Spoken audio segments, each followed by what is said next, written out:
Hey guys, I hope you're doing well. Here's a quick tutorial on how to swap the speaker on your Traynor YCV40. It's actually very simple and there's nothing daunting about it.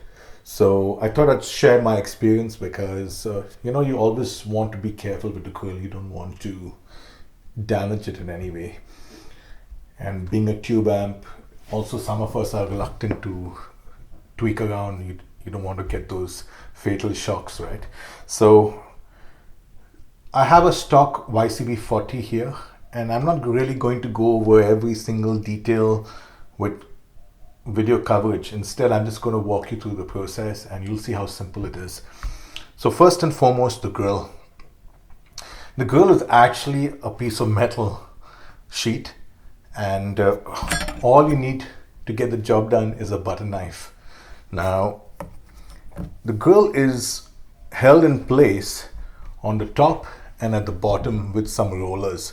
So all this is easy to access without any hindrance. So you can take your butter knife and kind of just find the spot, ideally close to the top and close to the bottom, and just ease your way out. It's really simple. You won't damage the grill at all. So you do the four sides and then it just pops out. And then you have the speaker in front with your four screws. From the back, it's really simple. I've already swapped out the speaker. So I've got a Vintage 30 in there now. Had one of these older ones lying around. Sounds great, by the way. So all you need to do is just take out this panel. There are four screws. This panel slips off. That gives you a little more room to work. And then you have two terminals for your speaker. You can use some painter's tape and mark the positive.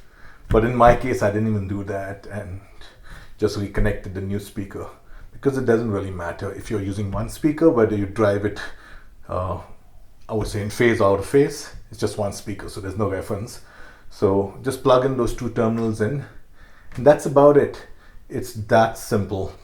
When you compare the stock 70s speaker that came with it and this Vintage 30, I think you absolutely should if you have one lying around, because it sounds way better.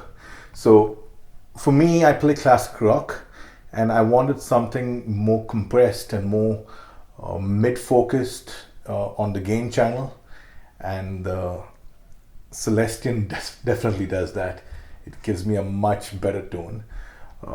In theory, you should lose a bit of the higher end finesse, but I haven't really noticed it.